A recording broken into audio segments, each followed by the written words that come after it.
So my talk is, mainly about parks, but it's really from a health perspective and also a public health perspective. So just to give you a little background, physical inactivity is a major health risk factor, and it's actually responsible for about 10.8% of all-cause mortality. So, and it's also it's considered one of the most important malleable risk factors. Like, we could do something about it. If we could get people more active, we could really prolong life and reduce breast cancer, coronary heart disease, diabetes, and colon cancer. And actually, the World Health Organization says it's more important than obesity in longevity in health. The other thing that people may not realize is that it's possible to be fit and fat. So that someone who is a normal weight but doesn't get any physical activity is probably not going to live as long as someone who's overweight or obese but is physically active. And there's different levels of physical activity. We look at whether people are moderate or vigorous. And people are beginning to think that vigorous activity is much more important than moderate or light physical activity, because vigorous activity is what really makes people fit. So you lift weights, you run, it really conditions your heart, increases your bone density, it makes your muscles stronger. And vigorous activity is what is the worst, across the population. Very few people engage in physical activity whatsoever, in the vigorous physical activity at all. So, well, how do we know what people are doing in the United States? We have very limited surveillance systems to study physical activity, and the main thing we rely on is self-report. And the first thing, the BRFSS, that's the Behavioral Risk Factor Surveillance Survey that the CDC helps sponsor. It's conducted by all the states. And it suggests, when you ask people, do you meet the guidelines? Are you physically active? And it looks like, by self-report, 50% of people say they meet the guidelines. And they also ask high school students with the Youth Risk Behavior Survey. And according to that, well, almost 29% of adolescents say they meet the guidelines, but 71% claim that they're getting the 60 minutes of moderate to vigorous physical activity a day. So the activity that's recommended is at this higher intensity, moderate to vigorous. And so that means people have to be active at a brisk walk or greater intensity. And if you look over time, it looks like, in the United States, these levels are very stable. And how do they get it? They have to call people, they, call them back, when they do these surveys. So it's pretty time intensive to actually question people about their physical activity levels.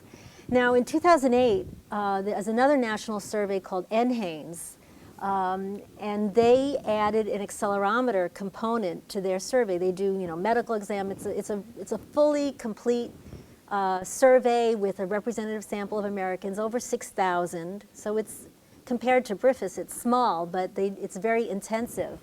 And when they looked at that accelerometer data, it showed that fewer than 5% of adults meet the guidelines for physical activity, and fewer than 9% of adolescents. Well, that's a huge discrepancy, right? It's a tenfold discrepancy with adults. That people think they're being active, whereas the reality is they're not. So we really need to improve our surveillance of physical activity. And the problem with the one that's more accurate, we believe more, the accelerometer data, is that it's really intensive and difficult to do, and it doesn't help people at the local level. And so what I want to propose is using direct observation. And let me just move on here. Using direct observation to really measure what's happening with physical activity. And we could, choose, specific sites and monitor them over time, like schools, like work sites, and parks and public streets. But what I've been working on for about 10 years now is studying parks with direct observation. And so, I haven't applied it to these other places, but it could be. I mean, theoretically, you could use this methodology anywhere, and you could study over time, how active people are. So here's what we do. So I've been looking at parks, and it's one of the most common settings for leisure physical activity. We have a national infrastructure. Most people live within 2 to 5 miles of a public park, and it is a scalable setting potentially to get more people to be active. And it's designed to accommodate moderate to vigorous physical activity because, if you're running, jumping, whatever, you need space. And there is really a huge appetite in this country for green space and a belief that, if you build it, they will come. But even though there are lots of parks, a lot of communities don't like to see the parks used. They have restrictions and policies that, say you can't be active in the park, or they lock facilities and you have to pay to use them. They limit hours, they've had staffing cuts, and even like people, friends of the park, they certainly sometimes don't like people from outside their community coming to the park, or certain classes of people, or, there's all kinds of interests that sometimes really don't allow the public to use it as really it was intended. And so we developed this method which we call SOPARK. It's the System for Observing Play and Recreation in Communities. And what we do is we map parks by their different activity target areas, and we systematically visit and count the people in each of the areas several times a day, several days a week.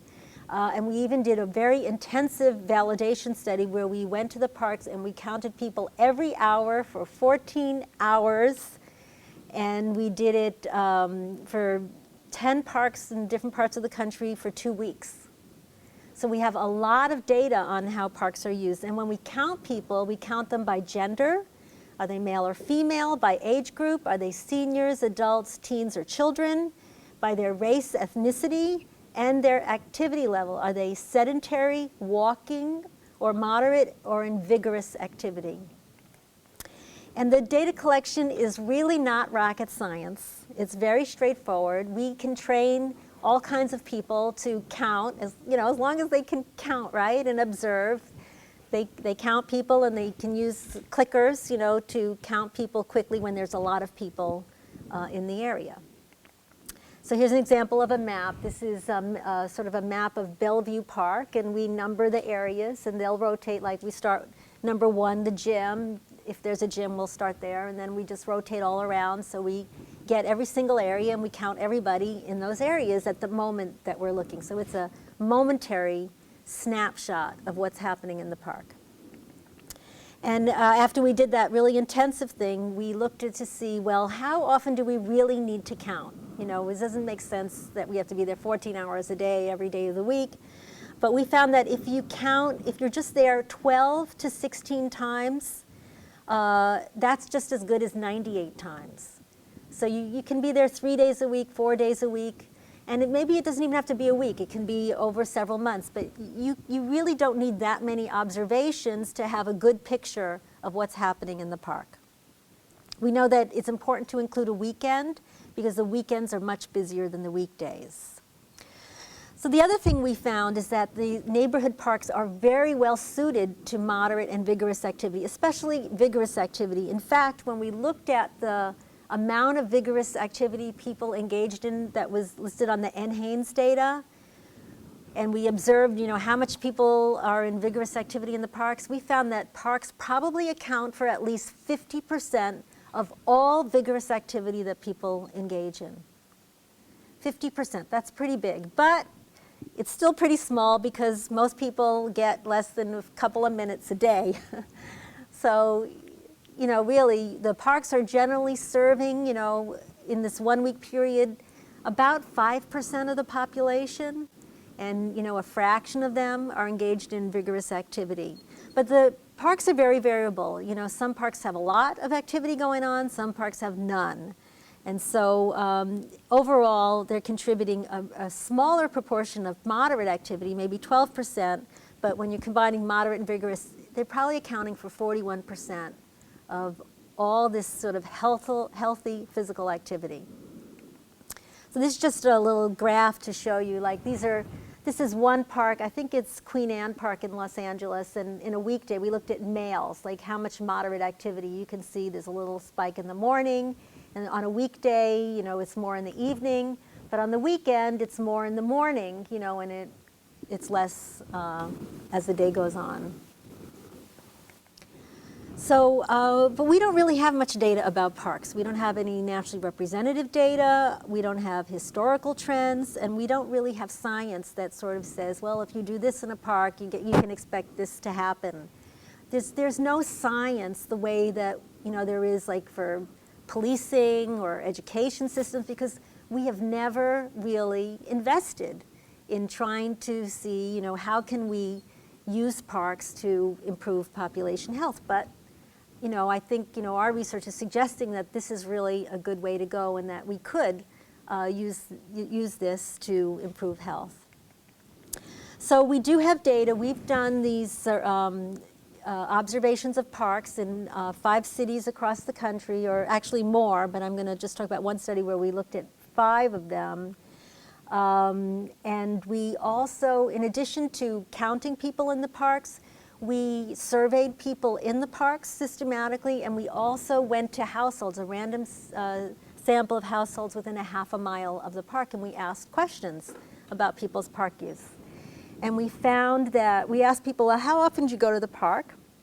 And the percent that go once a week or more varies substantially, where we had the highest in California, about 40%. Say they'll go to their local neighborhood park at least, you know, 40% are going 1 week or more. And the lowest was Ohio, with fewer than 20% going. But it was about 30%. The middle one is North Carolina, sorry, Pennsylvania, New Mexico were pretty similar. Then we asked, you know, how long do you stay in the park? And that varied, and we had, of course, the longest time in California. We have the best weather, right? And then we asked, well, how many people never go to the park? And that's also pretty high. You know, Ohio, almost, you know, 57% never visited the park within a half a mile of their home. And, you know, it's more than, you know, we would like to see, because everybody needs to be active. And, you know, of course, we know that most people aren't active enough. The other thing that was eye-opening is that a lot of time we went to the parks, nobody was there. You know, we complain we don't have enough parks, but we aren't using the parks that are available. And in general, about 60% of the time when we went, you know, in any particular target area, nobody was there. And this graph is showing the differences in, we did it in 3 seasons in New Mexico, Ohio, Pennsylvania, North Carolina. So you can see that pretty much, you know, there's some variation. We're seeing more people overall in the spring than in fall. We didn't do any observations in the winter. Okay, so then we did a couple other studies where we actually recruited people, and we had them wear GPS monitors and accelerometers, so we could measure when they went to the park, how long they stayed there, and how active they were when they were there. And we did this with a cohort of adolescent girls that had participated in a study called the TAG, Trial of Activity for Adolescent Girls. And we looked at a sample from San Diego and from Minneapolis. And they wore, you know, that equipment for a week. And we found that 13 to 16% went to the park once a week. Another 6 to 9% went 2 or more times per week. So about 19 to 25% of adolescent girls are going to parks, and the rest aren't, at least in that 1 week that we studied them. But the surprising thing was, even though on average they lived 0.3 miles from a park, they typically went to parks that were 6 to 8 miles away from where they lived. And probably it's because their neighborhood park, right, is not offering the services or facilities that they really need. So, you know, we say that people need a park within walking distance of their home, but in fact, you know, they're not using them the way we think they might be. When they were at the park, they engaged in only 6 to 7 minutes of moderate to vigorous physical activity, so a very small fraction of the time that they were there? Were they getting that healthy physical activity? But on the days they went to the park, they did get more moderate to vigorous physical activity than on days they didn't go to a park. So these are adolescent girls. So we did the same thing with adults, but we had 238 adults, and we followed them for 3 weeks. And it's a biased sample because we mainly recruited them from parks. So we know that they're more likely to use parks because that's where we found them than people we might have recruited outside of a park. But some of our sample we recruited outside the park. But we had the same thing. So they generally live within 0.4 miles of a park, but they mostly went to parks that were on average 2.6 miles from their house. And they don't go to just one park, they go to several parks. So they went to parks 3 times a week, and they went to, on average, 2.5, different parks over this 3-week period. They stayed a little bit less than an hour, an average of 50 minutes, but during that time, they spent only 6.2 minutes on average involved in the moderate to vigorous physical activity. But it looks like going and coming to the park, they engaged in as much or more physical activity. So 3.7 minutes going, 3.7 minutes coming. So, you can be sedentary in a park, but if you've walked there, you've earned your rest in the park, right? Okay. So the other thing we've looked at, we've tried to look at parks and see how the neighborhood socioeconomic status influences the park use. When we looked across the country, we only had 6 parks in each city that we studied, and so we didn't really see differences by socioeconomic status.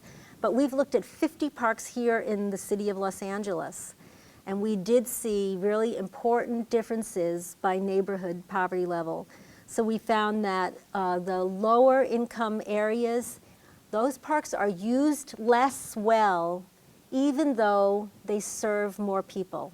They have a higher population density, but when you account for all those things, they are used 35% less, accounting for those other differences. But they're more likely to walk to the parks. And you can see the graph. If the highest poverty parks, most people are coming within, and also the mid, so less than between 15 and over 50% households in poverty, people are coming from less than a mile to go to that park, whereas the parks that are in lower poverty, so that's less than 15% households in poverty, the average person is coming from almost 2 miles away. So people will travel further to go to these nice parks in wealthier neighborhoods. So one of the things we found that really made the difference is whether there were programs and outreach and so on. And so really this attracts people to parks. And Jane Jacobs called it demand goods. So just a park alone is not going to be inviting. It's got to have something in it that draws people. So we've done some studies to evaluate interventions in parks, and they're mostly case study type things. They aren't large. We have this one very large study with 50 parks that I'll talk about, but we use direct observation to study them, but it's challenging. We have to try and find matching parks, and like people, every park is unique. And to try to find a park that matches another park, they have different facilities, different sizes, different neighborhoods, all kinds of differences that we have to try and account for. And then the other thing we try to do is look at cost effectiveness. We want to know, what are people spending and what are we getting from that investment? And we look at the energy expenditure in the park. So when people are sedentary in a park, we give it a credit of 1.5 METs. That's the energy that someone expends at rest for an hour. So with sort of a snapshot, we'll credit it 1.5. If they're walking, we give it a credit of 3 METs. That's, again, the energy expended when someone walks. And then for vigorous activity, we give them 6.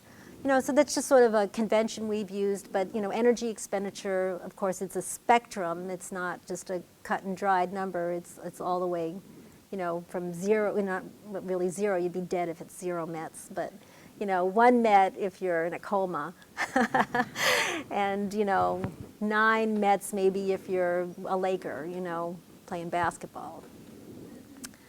Okay, so here's the first one that I want to share with you, are pocket parks. You say, well, we need more parks close to homes, and there are people and organizations that want to turn these vacant lots into little pocket parks. So we studied 3 pocket parks that were developed, I think it's the LA Land Trust group. And so this is one of them, and then here's another one, Mars, and this one's in the valley. And when we counted people before and after, well, in this one, there were lots and there was nobody there before, right? And of course, we found a lot of people afterwards. And so, well, how do we compare that? What do we, how can we test that and see how good is it? And we ended up comparing it to parks in similar neighborhoods, and these were all in very low-income neighborhoods. And we just looked at the regular neighborhood park, but just the playground area, because these pocket parks are just generally little playgrounds. And we found that these pocket parks were actually used as well or better than the playground areas in local neighborhood parks. And we also found that most people walked there, which, more than they walked to these other neighborhood parks. And they also actually considered them safer on average than the neighborhood parks. But they spent about $1 million per pocket park. And so based on the energy that was expended in the park, we said, okay, well, this is really worth 73 cents per met, based on what we saw, which is actually pretty good. When we benchmark other interventions to promote physical activity, what we think is cost effective is anywhere between 50 cents and $1 per met. And it's sort of tied to, the guideline on how much physical activity you're supposed to get, and the cost of health care and how much physical activity contributes to healthcare costs. So it's just sort of a benchmark.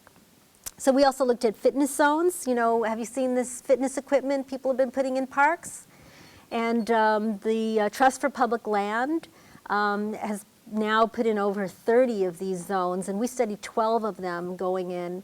And we didn't just look at people using the fitness zone, we looked at people in the whole park. We wondered if this would sort of spark more people using the park in general. And, but we did look, when we went to the parks, we counted people every hour to see, how many were on the fitness zones. And we did find that they were actually used throughout the day, but how well they were used really determined where they were in the park. There were some parks, they put them like in a hidden area where no one could see it, and of course nobody used them. And then there were some that were in parks that were really hard to get to, but where they were used the most were in these sort of low-income area parks that had a high population density where there was nothing else before. Those, we saw the biggest difference there. But because they don't cost that much, in this case they spent $45,000 for these things, so it was really pretty cheap, and we amortize it over 15 years. You're getting something like 11 cents per met that these contribute. But we also looked at these 12 parks, and we saw that in 6 of the parks, after they had these installed, we had increased park use, but in 6 others it was no change or even less. But if you look at the mets, in 7 of the parks, we had increased mets. So overall, there was, a net increase in mets. So, okay, so what about skate parks? So we've looked at skate parks. Those are really exciting. I don't know if any of you have watched people in skate parks, but our data collectors said it was the most thrilling, data collection they've ever done.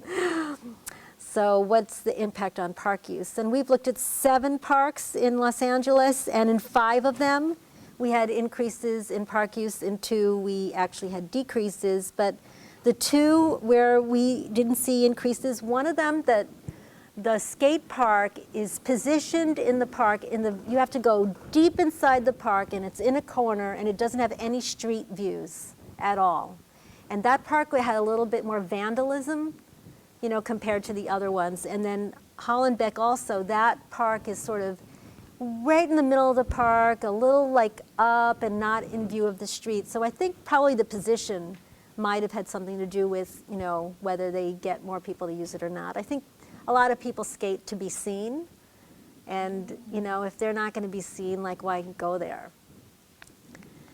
Okay, so the initial study that we had when we developed this method was to look at the impact of Prop K improvements. The city of Los Angeles had voted, this bond issue to improve parks.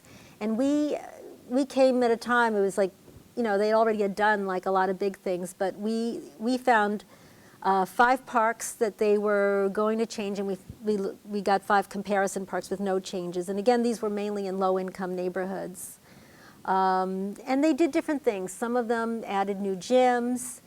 Some of them refurbished the area or refurbished the gym. But I think 3 of them actually had entirely new gymnasia added. So here's one. This was Green Meadows. They actually raised the old one and put in a new one. In I think Pecan Park, it was a whole new one. In Van Nuys, they had an old one, but they added a new one, so they still had 2 gyms after that. And then a 4th one, they refurbished it, and another one, they just fixed the grounds up. But this was really surprising. We thought if they're going to fix these parks, there are going to be more people, and in fact, we found a decline in the park use. Before they did the improvements, we counted on average 2,000 people in the parks over this 7-day period, 4 times a day. Afterwards, it was down to 1,500. So that was really a terrible surprise. And what we found is that, we actually had 1 comparison park that had increased use, and 2 interventions increased a little bit. But statistically, it looked like overall there was a decline. And so, and also when we questioned people about how often do you go to the park, they reported going to the park less after these improvements. And so, and the other thing is, this was also a big surprise, they also said they felt the parks were safer after the improvement. So they were, people say, oh, they're not going to the park because it's not safe, but they actually, in general, felt the parks were safer, and this didn't, was not associated with increased park use. And so what happened is that in the space of time, there were a lot of budget cuts, and they reduced the programming. And they built new gyms, but they reduced the hours of the gym. And there were even some instances where, some gang members came in the gym and sort of were like trying to take it over. And so they said, okay, they can't just say, you can't be in, you're a gang member, we're just closing the gym. So just because you have a facility, it doesn't mean automatically that people will use it. You have to pay attention to your programming, your outreach, your hours. And we found that we could directly relate 39% of the decline due to reduced numbers of organized activities that were happening in the park. And that 1 comparison park that we saw an increase, that park was such a surprise because that park actually had a shooting in it.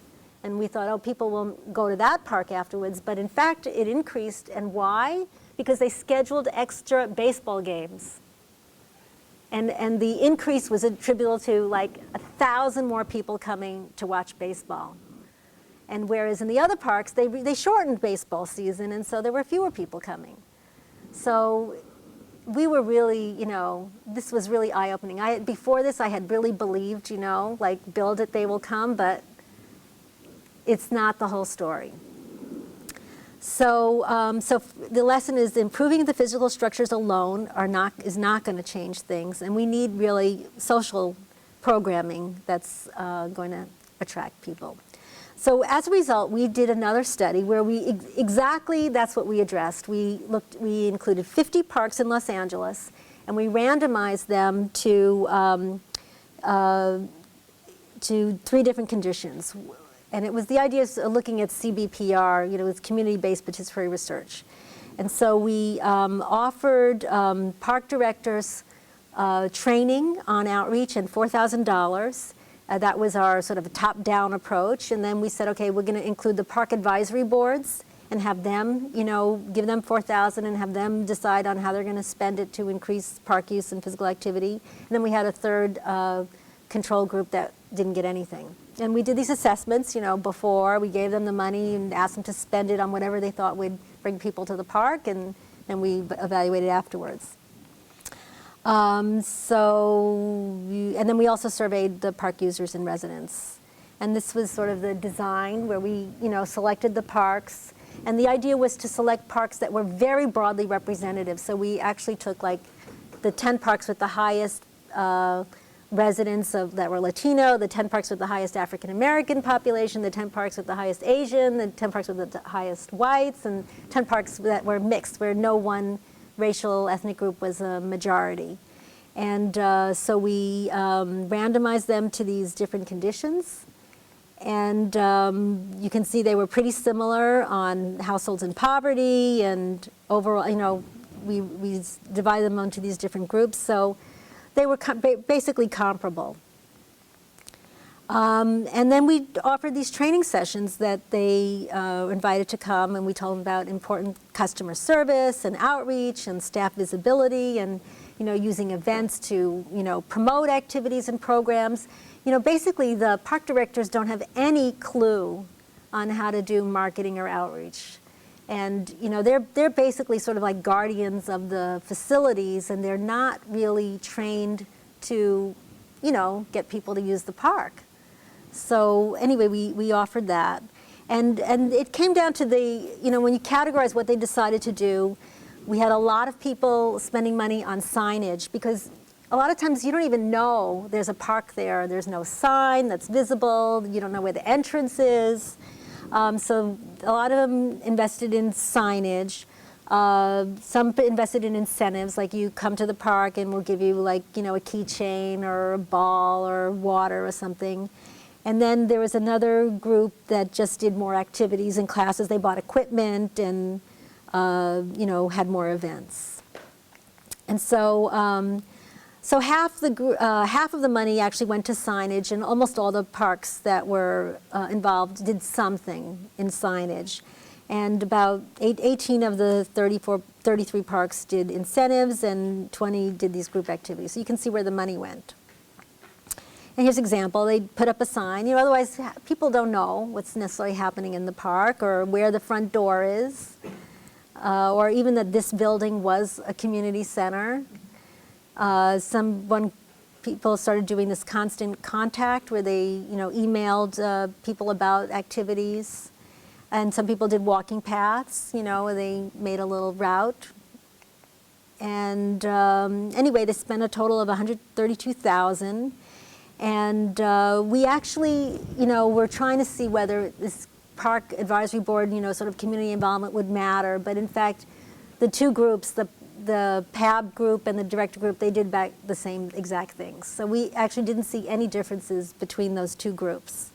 And they all did more than one thing. So we ended up counting, you know, at baseline over 100,000 people. And, you know, we did all these, you know, every park has 20 to 30 areas or more. So a lot of data, a lot of visits, and a lot of surveys, you know, almost 7,000 at baseline, over 8,000 at follow-up.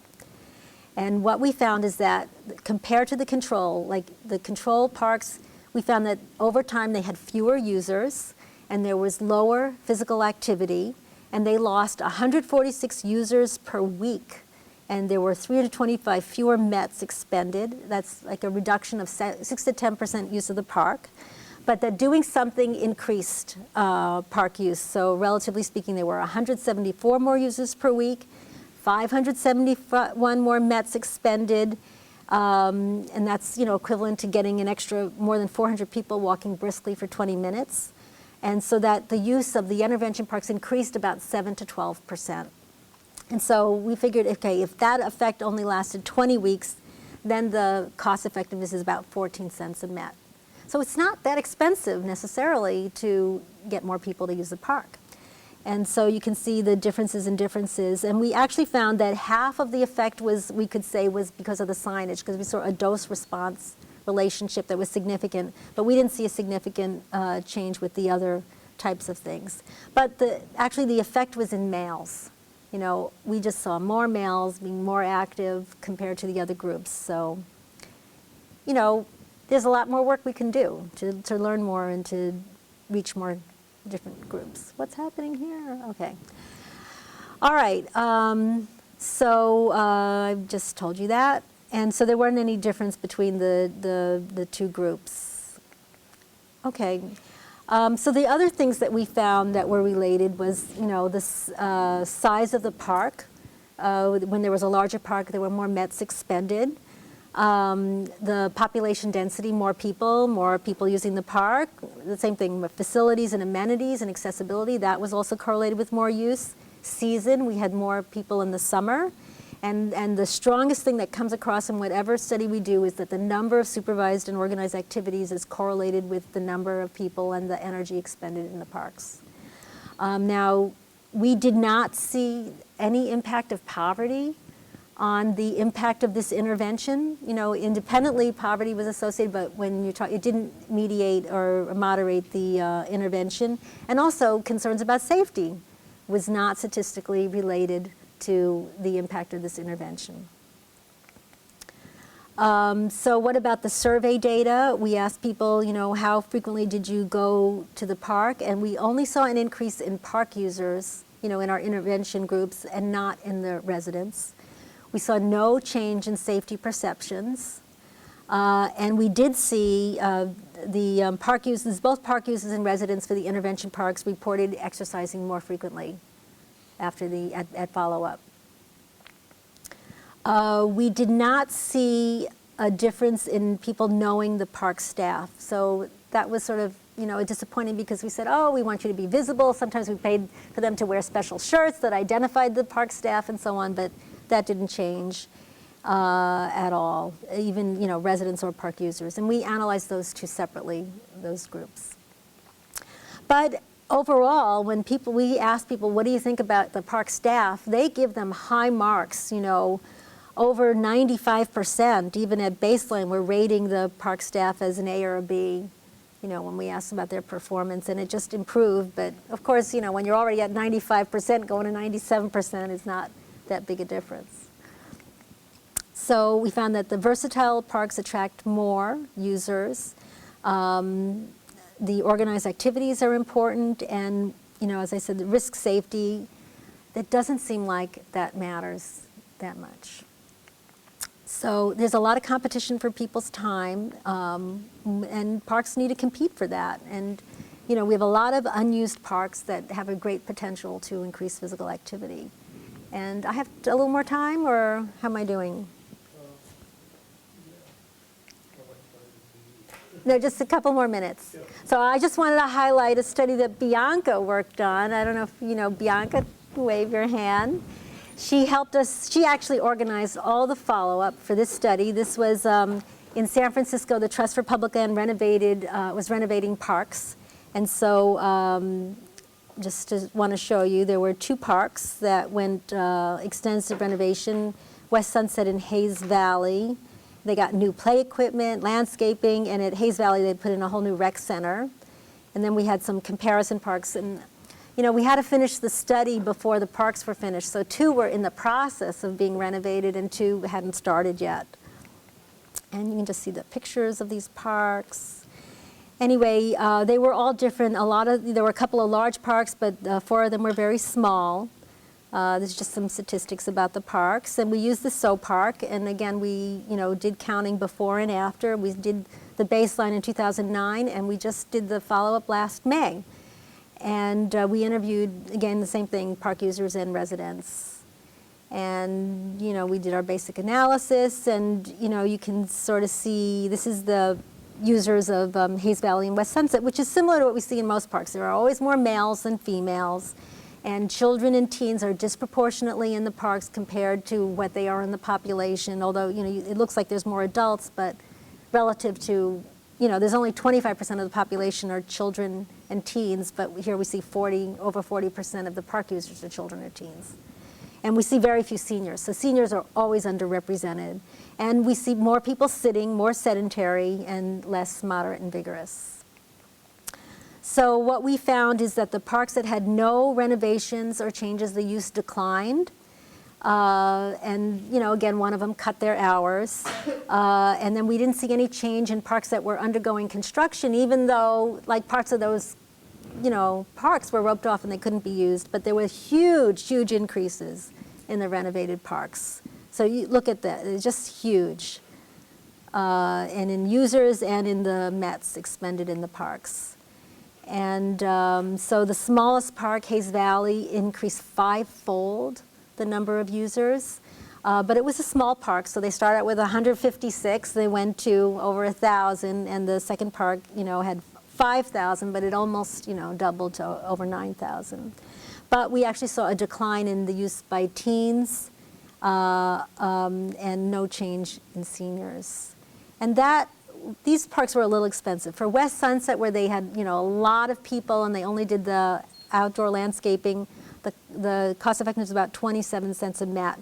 But they spent a lot on the Hayes Valley, especially on the building. And so if you include all of that, you're talking $2.66. So that's very expensive because you're serving a smaller people, but you put a lot of money in. But if you look at the outdoor, just the outdoor, and that's where people are active the most, it's a little better, $1.25. So anyway, in summary, they can have a dramatic effect on use. And, they had all these challenges, of course. But my main message here is that measurement counts, is that if you don't measure something, you can't improve it. And these are just other quotes about how important measurement is. If you measure something and it's done well, it'll get rewarded and repeated. And if you don't have a measure, you don't have a basis for taking action.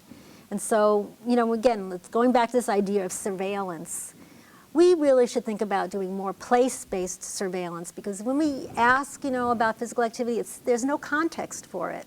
There's nothing that we can really do about it. But here, when you see a place and you can see the interaction, there's, some way to make some difference. And the SoPark app is available online. And if anyone wants to use it, it's free, and you can input your data, and it actually spits out the results in nice bar charts. And that's it. Thank you. I love Deborah's work. I've been following her for years. And what I love about it is that it's so coherent and so methodical. She really follows this train of thought. She's really thought about parks. She's thought about it well. And what I also really like about her, for all you students out there, is that she is not married to her hypotheses. And if she sees something, if she sees something new, she's creative and she's flexible, and she just says, oh, I guess not. Well, then maybe this, and moves on. And I see so many researchers trying to build a research program who are not like that. And that's, I think, why Deborah has been so successful, and she's really a leader in the field. And we're very lucky to have her here today. Thank you. So, I have some comments, though. I get to do this. It's so much fun. So, what amazes me in your work and in my own is how inactive kids are in general. So even though Ann Haynes tells us that until they're 11, they get about 60 minutes of physical activity a day, 80, and then when they're 11, they sit down and never get up again, basically. The kids that I work with here in Los Angeles get very, very little activity, less than what Ann Haynes says they get. So I don't know who Ann Haynes is measuring, but it's certainly not the people we're seeing. So you talk about maybe 6 minutes of physical activity in the park. That doesn't make me want to go out and fund parks. But when I look at what you said is that that's 3 minutes more than they're getting otherwise. So that would then, my math says they're getting about 3 minutes of exercise a day, which is exactly what our kids are getting. Kids that I work with, overweight Hispanic populations, above the age of 11. About 3 to 5 minutes of vigorous physical activity a day. So how does your enthusiasm, where does your enthusiasm for parks come from with that? Do you want me to? Yeah, why don't we do this as call and response? Okay, all right. So,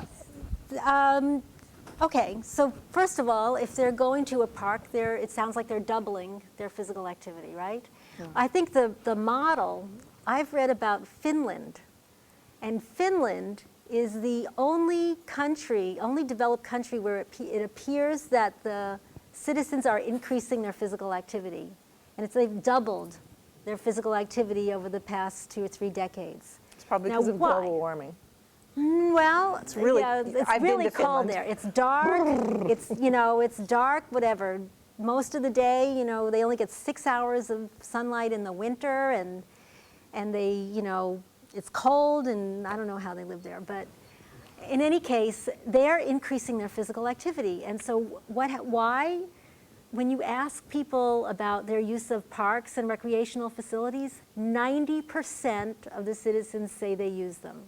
And they've invested in parks and recreational facilities throughout their country. There's something for every, like, I don't know, there's a swimming pool, I think it was like one for every 1,800 people, and I'm sure they're indoors, you know. Yeah. So, you know, that if that's the model, investing in parks and recreation, because they've also had a decline in their utilitarian, you know, physical activity. They're more likely to use a car for transport instead of walking, but they are increasing their leisure physical activity, and maybe that is the model for the new world. Why don't I come down here? Yeah. So, okay, cool. We'll come back to that. Another thing, in the kids that you said a couple things that I couldn't quite rhyme or reason. Okay. You said poverty doesn't matter, use of parks, but that it's No, it does. The parks in low-income neighborhoods are used less. Right, so that's another issue.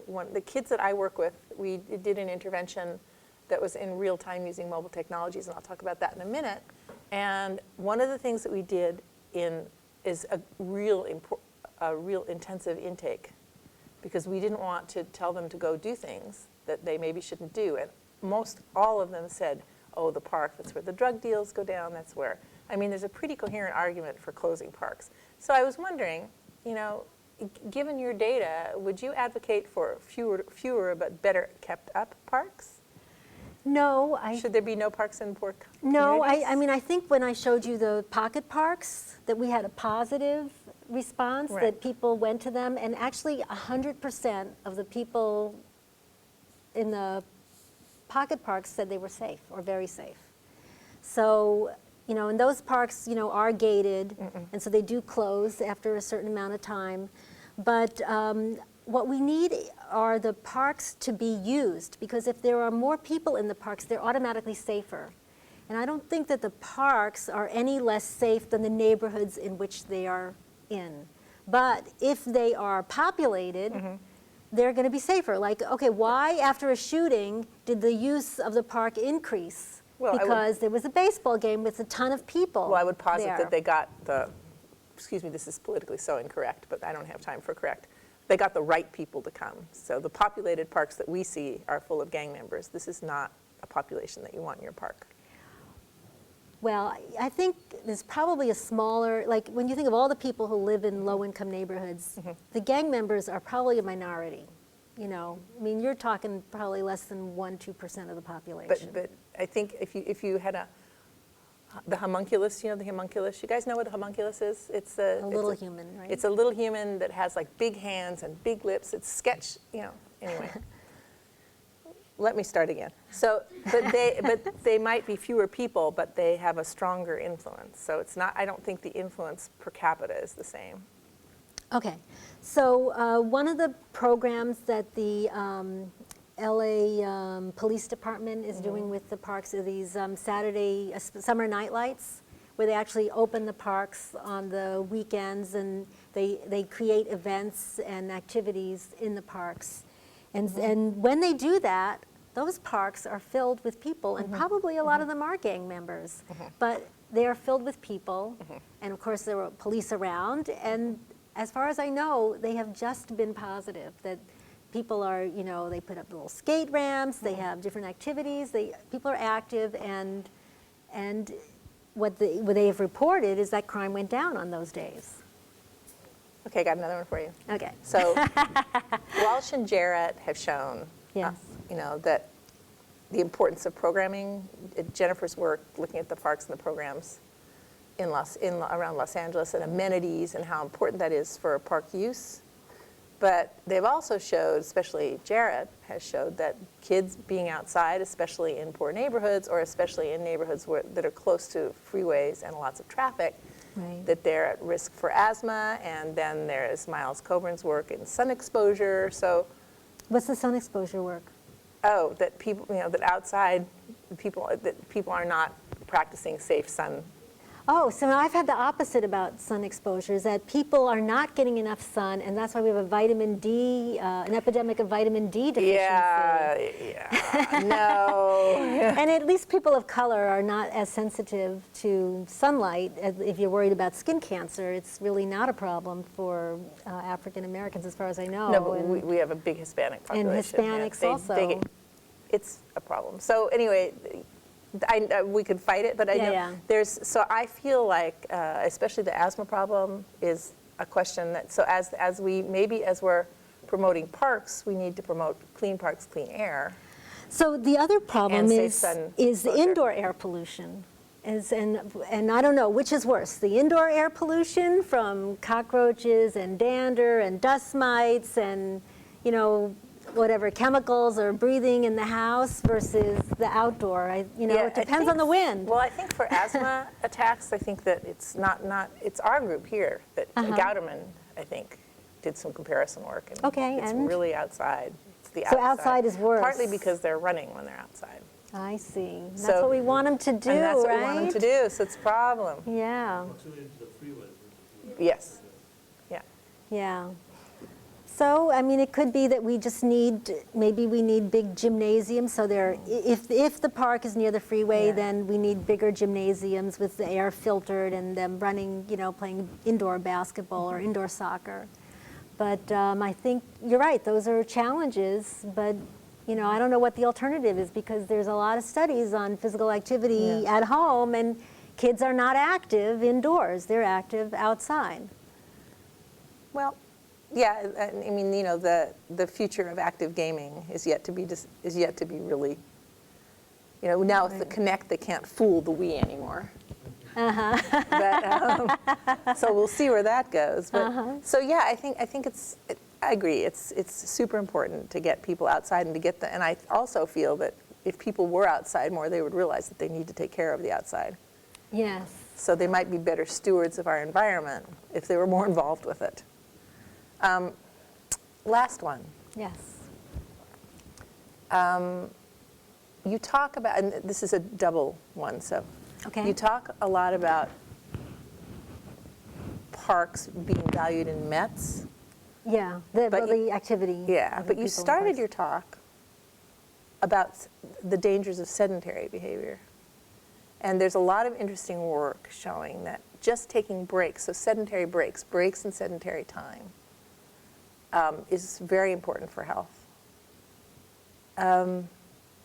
Coupled on that, so you're not getting at that so much in the parks, or maybe not so much in SoPark, or maybe you're just not using it in your analyses. So, I'm sorry, what do you want me to get at? I'm not done yet. Okay. So where I'm going with this is, I think SoPark's really cool. However, what you can't do is follow the individual. Right. Right? And you can't balance it out with what they're doing the rest of the day. So I would advocate for the Internet of Things, for UbiComp. I think in some of the work that other people have been doing in trail use, and like Greg, what's his name in Chicago? Indiana? No? Yes, Indiana. Welk. Yes, no. But anyway. Okay. But where I think we should go in this 21st century really is to sensors. So we could know, sensors can recognize your phone, they could recognize the chip that's going to be built into your brain within the next 5 years.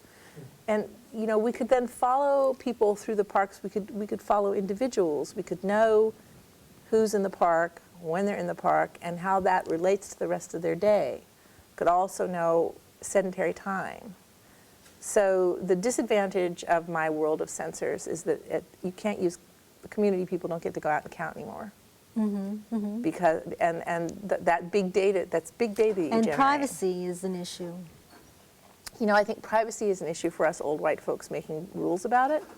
But I think for many younger people, and for many people that are not old white folks, they're willing to make a big trade-off for the goods that they get by using and leaving their digital footprints. So my last question for you, Dr. Cohen, Yes.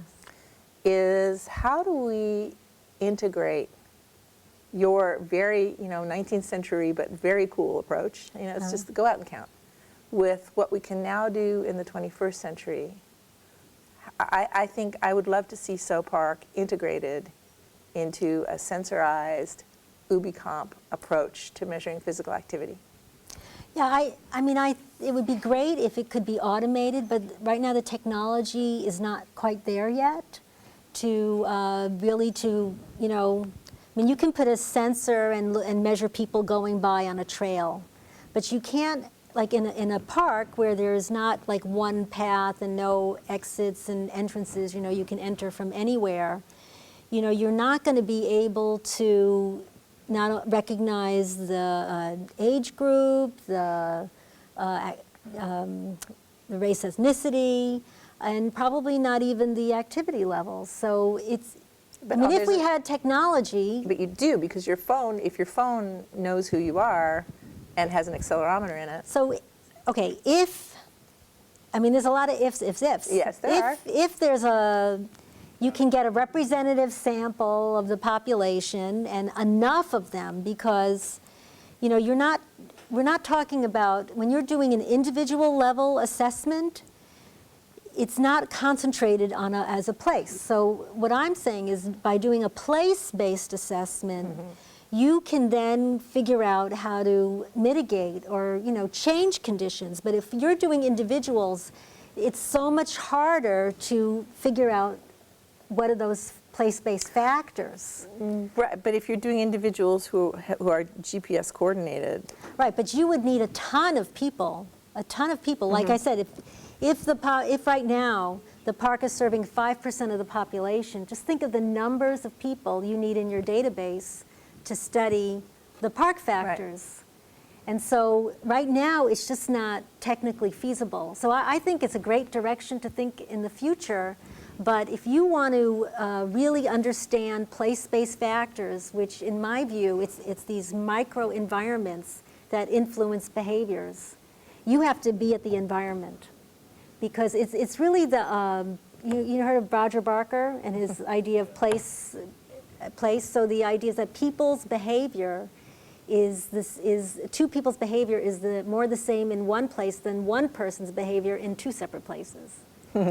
Right? Yeah. The same person in two separate places. So in my view, it's really the exposures, the stimuli that we get in a place is really the trigger of our behaviors. And that's why the focus has to be on the place. And it's also for diet and physical activity. If we change those cues and stimuli in a place, then we can influence behaviors. It's interesting that you mentioned how effective these pocket parks are in some ways. But if you talk to the parks department, they don't like to have small parks, because the restriction of the budget, the manpower. They Right. rather have a large park and then several people there. But small parks are going to. The large parks are probably more cost effective. Right. So but the question is whether there is a kind of a civil society role, whether the small neighborhood parks could be actually run by the people who live there. That's part of their, just like. So, the ownership question, how do you get people to own the parks, they become responsible, and also the ag issue and all like that. So another sort of the question comment. But I think the study that we did, the kids talked about several parks that are beautiful electrical, and they don't go. Why? Because the gangbangers and the drug dealers out there. So the safety issue becomes I mean, we did not see that safety issue in our data. So, it could be that when you ask people, is the park safe, maybe they're thinking, okay, in the morning it's safe, but at night it's not safe. It's really hard to know. And they may say the same thing about their neighborhood, but they're not all locked in their houses all day long. They're going in and out. So the surveys were completed by park users only? Park users and household residents. Okay. So the park users, of course, they said their parks were safer than the residents. A lot of residents didn't think the parks were safe, and they also didn't go there. But when you they might, even in neighborhoods where the people said the parks were safe, they weren't going to the parks. Like the wealthy neighborhoods where everyone says the park are safe, that didn't mean they were used more, well, in some cases, but in others, yeah, it made a difference. I'm going to give you a chance. So you talked about how in Finland physical activity has increased. What would you recommend, I guess, for the United States to increase physical activity? Well, I think in general, we need to market parks.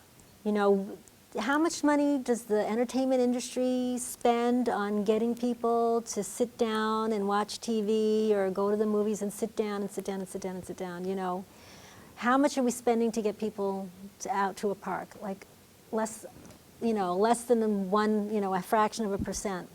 So first of all, we're not promoting park use, and we could do more. If we sponsored events in parks, I mean, even just, the events that people go and sit down in a theater, we could have those in parks, especially in Southern California where the weather is great. And if, we have dances in parks, we have events, happenings, when they have, for example, a ciclovia, right? How many people there are in the streets? There's an incredible latent demand for happenings and events in parks. You know what? One particular intervention, it was an art exhibit. New York City, 2005, the Gates. You familiar with that? Right? They just hung up orange banners across the walkways, and how many millions of people went for a walk in a park because of those banners hanging over there? 4 times as many as usually went to the park. This is in February, in the dead of winter.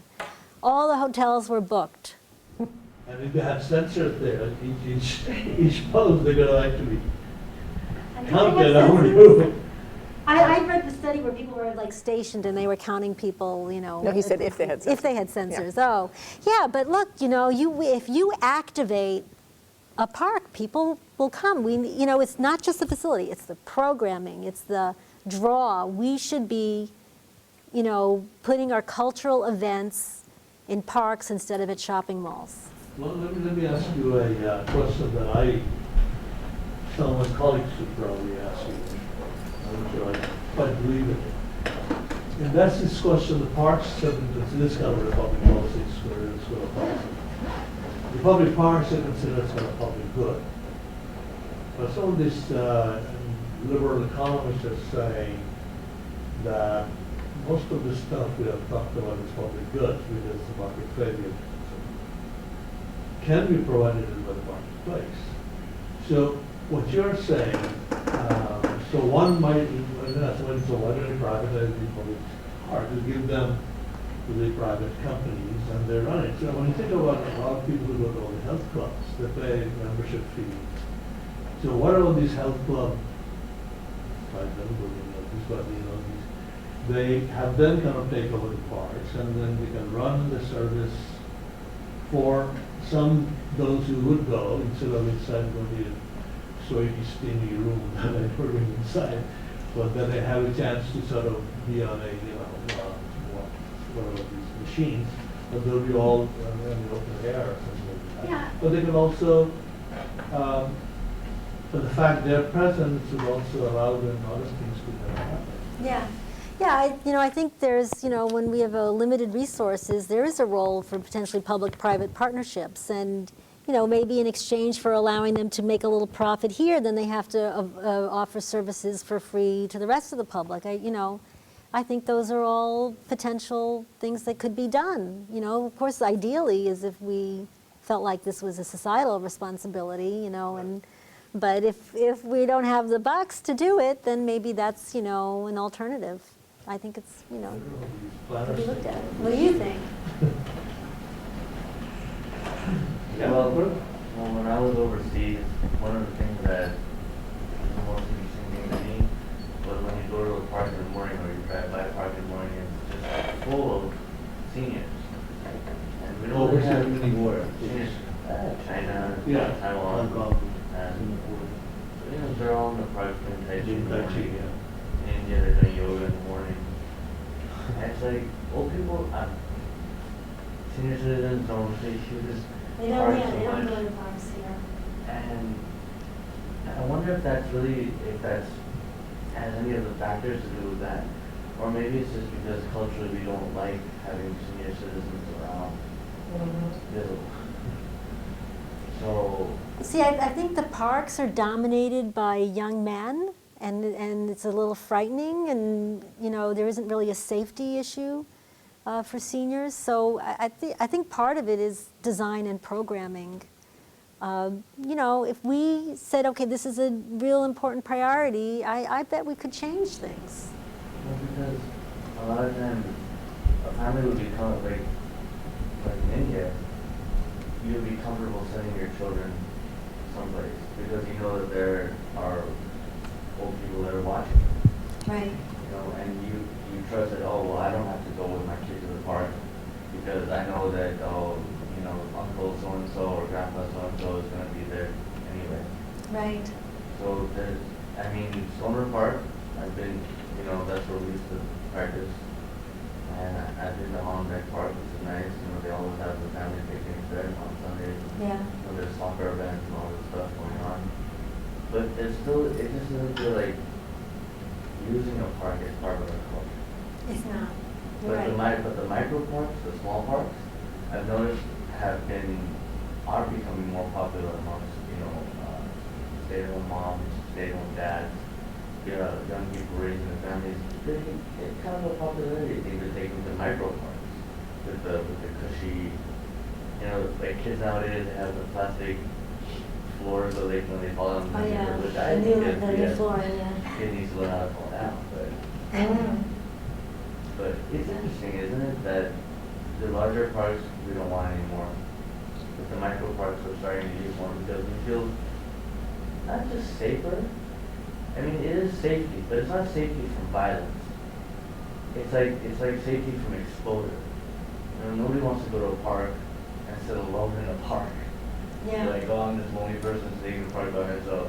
Yeah. I want to be part of a community. I think that speaks to, I'm in a community health class with Dr. Sloan, and we've been talking a lot about streetscape and making things to humans, you know, and I wondered when I looked at the pocket parks if that did have to do with that human scale factor. When you're in a large park, it feels desolate, you feel lonely. Unless there are a lot of people around. Or even if you're running around a track, you feel completely exposed.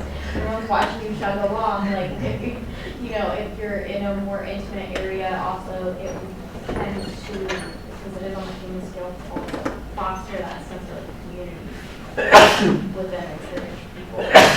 Especially to have continued use of the park as opposed to just going once or twice and saying, that was nice. And because like on trails and everything, there's usually pockets along trails where people can stop, have a snack, picnic, whatever. I know my friends used to take us on bike trip and so we could just like race ahead and then meet them else along the way. I think in Jennifer Walsh's study, she was from a lot of the alleys in the South Central, Yeah. sort of get over to the alleys and then to the parts of that. Remember when we did a study, we took Bianco to last spring, to kind of an elder-friendly community in West Hollywood, but there were some students were able to get some pictures from Beijing, China, which showed how along the sidewalk in the crowded neighborhood they have installed these bike machines. Yeah. So you can put in a little coin and you can do it. So you know there are no. Well, they're charging machines. people to use them. Well, but a very nominal fee, Yeah, but yeah. not a whole lot. But I wonder if we could do that kind of stuff in the bus stops, where people would wait when waiting for the bus. You Yeah, can yeah. get on the bus. The Disneyland model. Yeah. Disneyland knows how to make waiting in line seem fun. Yeah. Yeah. Yeah, there's. and those could be Fun privatized, visitors. and maybe the health clubs can put us on those things, so they might get their, the future business going, something like that. So the planners could be involved in that sort of stuff. Other questions? I think, or maybe last one. Yeah. In terms of designing parks, do you think using data and getting kind of building up a database of what features influence what levels of activity is more important, or maybe on the flip side is using community input about what they want? Which one do you think will have a bigger impact?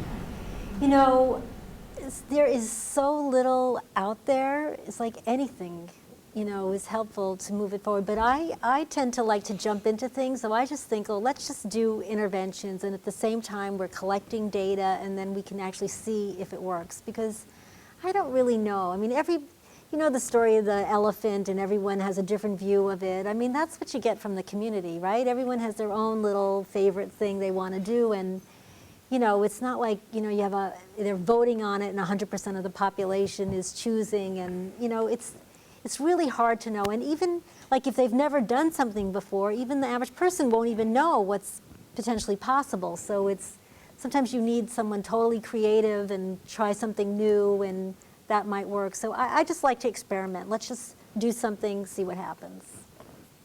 Measure it. Any other? One last question? If not, let's thank our speaker.